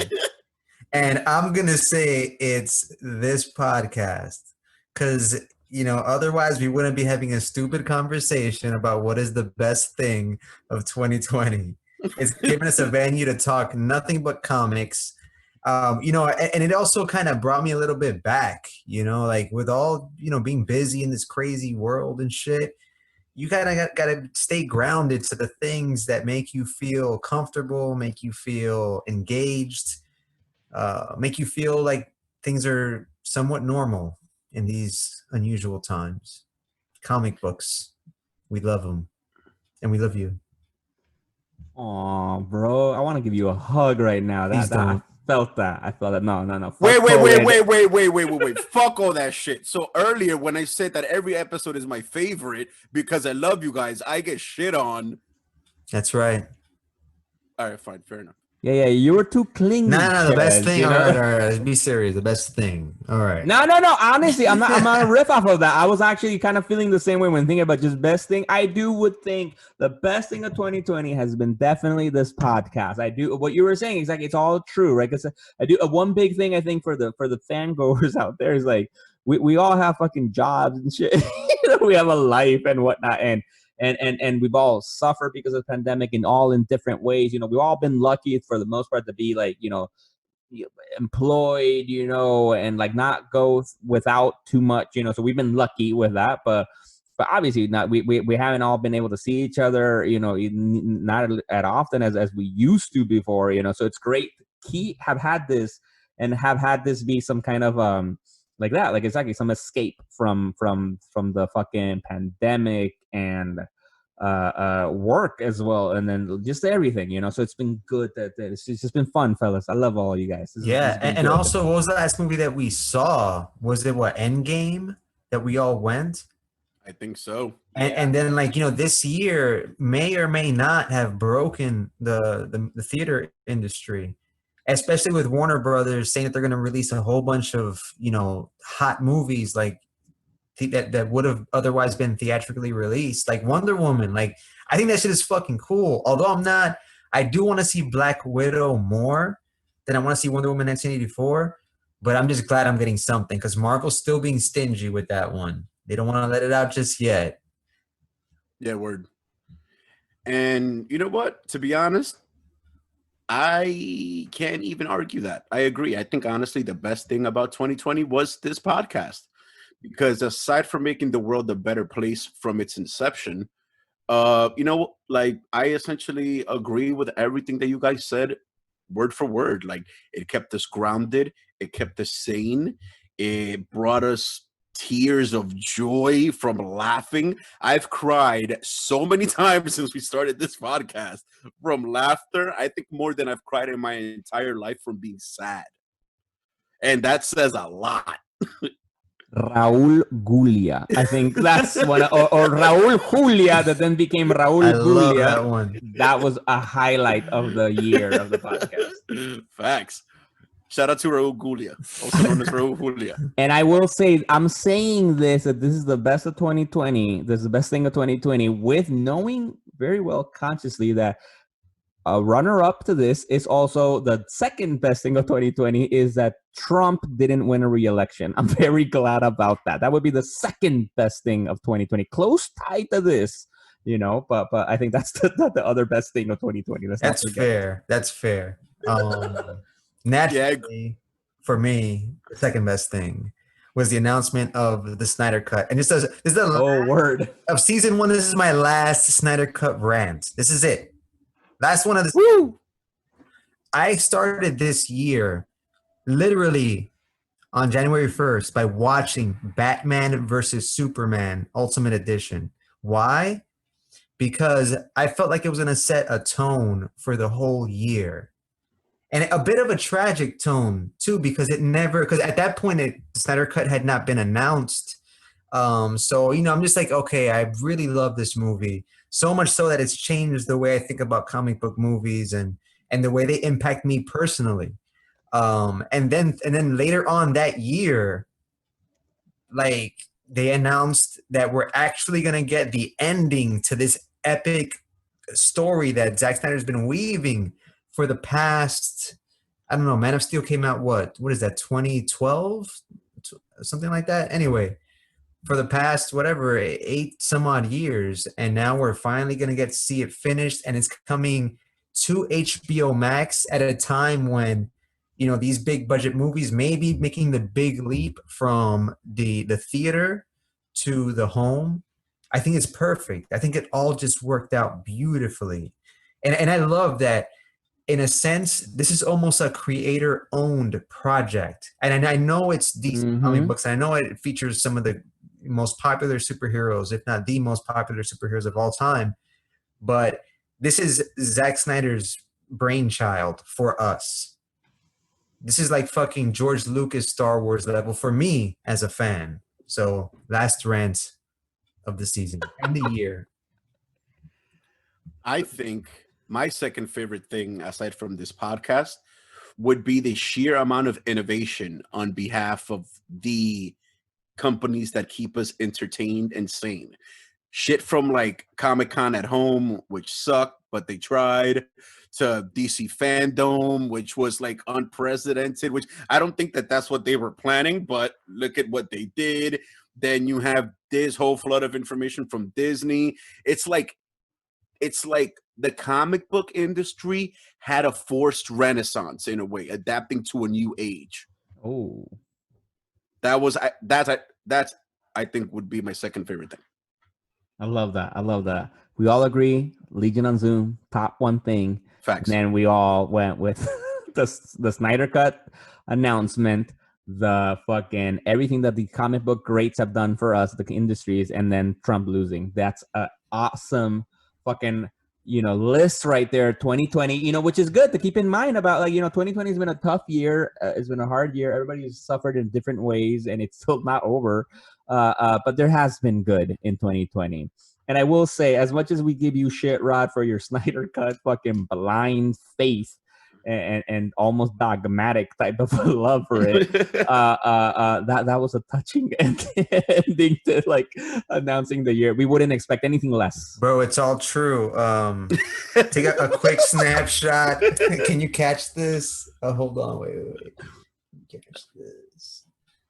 I'm gonna try to get a sheen off of it, or it's all dark in here. Anyway, I've been wearing this fucking Batman, obviously the Batfleck styled armband, just as a reminder, man. A reminder that even a man can stand to a god. Yes. And defeat him. In case the fans were wondering, Rod only searches comic book parody pornography. That's exactly. Wait, that exists? Really? Are you serious? Bro, Happy New Year, man. You're gonna have a great great Christmas now, thanks to Chess. There you go. That's like a whole subgenre, dude. Yeah, man. I mean, like that's almost implied, considering the over sexualization of characters in the comic books themselves. Bro, in society, fuck. Yeah, exactly. Everything has to be sexualized. Think about it. That's one of the most obvious gimmicks would be for that industry would be to put on cosplay. That's the thing. I don't want to watch cosplayers fuck. I'm sure there's a lot of people aside from you out there that do.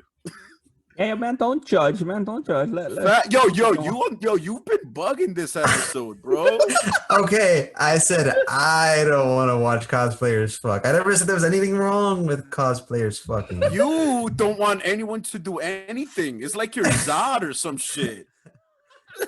Yo, this conversation took a turn I was not expecting. Quote of the year: I don't want to see cosplayers fuck. That's okay. Bro, have you been to Comic-Con? Anyway,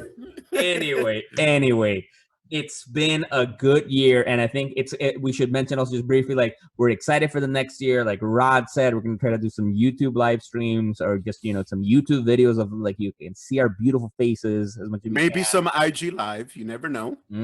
Exactly. We're gonna do maybe some IG live. We're gonna do some of the discussions. We got some exciting movie watching events coming up. Even Rod was mentioning that he has this weird fucking annual thing that he watches Batman versus Superman Ultimate Edition. Judgy much?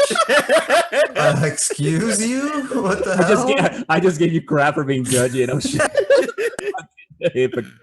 No, you're right. My bad, bro. But I have agreed, as you've been listening to the show since day one, you've heard my disdain for the Snyder movies, especially BVS. But Rod has always claimed that the Ultimate Edition is the best way to watch BVS. And so at the start of the year, the three of us, we're going to get together. We're going to watch it. We're going to have a very special episode documenting our reactions to all of that. And we're looking forward to coming up with some new content for the next season, new guests and all this kind of stuff. Yeah, essentially for all your fans out there, excuse me, who also happen to dabble with some Dragon Ball Z, we're essentially going to step into our figurative hyperbolic time chamber. It's going to seem like a snap of a finger because we're going to enjoy the time off so much, but we're going to be plotting, scheming, and training to come back better for all of you. All right, to finish it off, I'm not going to answer this question, but I want you guys to answer the question, please. What are you most looking forward to next year? Or have y'all not really thought? I think what I'm looking forward to the most next year is two things. One, that hopefully the vaccine really goes out I'm and it's talking about comic books. Wait. It's related. Okay. Hopefully the vaccine actually, gets administered correctly everywhere outside, and we can go to fucking theaters again. So we can feel comfortable, because apparently Black Widow, like you were saying, there's Disney still being stingy. They're planning on in May to have it come out in theaters. So I hope that by May, it's good. We can go out to the movies and we can see that movie like fucking at our favorite theaters and live. But besides that, Disney Plus. I'm excited for all the Disney Plus shows. I wouldn't be mad if theaters don't come back and they go the Wow. bus. Again, I'm still damn. Wow. I am aggressive in this episode. See? But Good Lord. But don't you want to just chill in your crib and watch Black Widow and Wonder Woman and all this shit? Like, Yeah, but not while society's crumbling from unemployment and crippling debt. yeah, because the movie industry, theater industry is employing most of the population. What the fuck are you talking about? But it's employing a good part of the population. Bro, the same way that All the- Blockbuster people found work, the AMC people will find work. All right? Nah, but also like, yeah, I like seeing movies comfortably at home, but like, it's not the same as a theater. I like the theater Bro, experience. bed bugs, children crying, people looking at their phones. I'm ready Yo, to be comfortable. how often have you gotten bed bugs at the theater? Bro, man? and Magic Johnson had like an outbreak. Anyway, I digress. Shout out Magic Johnson AMC. Yeah, shout out. It's a really good movie theater. I'm just talking shit for lols. That's where we go see our movies. It's one of the worst. Shut the fuck up. Yo, I've been trying to convince fans out there. I've been trying to convince these two guys to come to Alamo Theaters, Alamo Draft House to check out movies here. I love AMC, Magic Johnson in Harlem, but Alamo Draft House is one of the best movie experiences that I've had. They have this awesome, even like clips before movies begin, giving you history of the movie, like awesome stuff. And they bring you food and drinks to your seat. It's the best. Bro, that was literally the first commercial of LoZ. Yo, they better fucking throw us like a free ticket or some shit. Yo, Alamo Draft House, where you at? And it came on the heels of Rod's anti commercial for Magic Johnson. Magic Johnson, where you go get bed bugs. Bro, That's what I was gonna say. That was the worst, like, bro, Yelp stepping review of on all sticky, stepping on gum. Come on, man. Oh, there's all kinds of bad shit going in the movie. Yo, you are a hater, bro. Jesus Christ. I'm sure most of America agrees with me. Guys, No, I don't think would they you do. rather go back to the movie theater or would you rather get the movies brought to your home? Oh, you know what? That's a good thing. We should post that on our Instagram accounts and like have a poll. We should leave it up to the fans. That'd be some interesting data to find out for sure. Well, guys, and on that note, that ends season 1. What a fucking trip. What a journey. Like it says on the back of every single yearbook from every graduating class in history, what a long, strange trip it's been on Zoom. Jesus. Wow, this has been amazing. It's going to continue to be amazing. Guys, I love you. It's a pleasure and an honor. I can't believe we're actually doing this, and like, I'm shocked. I'm Ches. Yeah, everybody, I am excited. The same thing. Love all you guys. It's been a fantastic first season. I am very much looking forward for season 2. We'll keep doing this, seeing you guys on Zoom. I'm excited when the pandemic gets better, that maybe we'll record some of these things in person. We'll see. We'll see what happens. But yes, excited. So we'll see. And all you listeners out there, we love you. Thank you guys for listening. Give us a shout out. And keep in touch with us, and we'll still be putting some content online, in our social media accounts. But we would love to hear and everybody. I hope everybody has a happy holidays, a happy new year. We love all you guys, and I'm Miguel. And I'm Rod. Ditto to all that shit.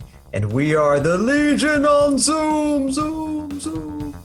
Facts. Deuces. Legion on Zoom, starring and produced by Jose Perez, aka Ches, Rodney Martinez, and myself, Miguel Arce. Please subscribe on wherever you get your podcasts and leave us a review on Apple Podcasts or shoot us an email at legiononzoom@gmail.com. And don't forget to follow us on social media at Legion on Zoom.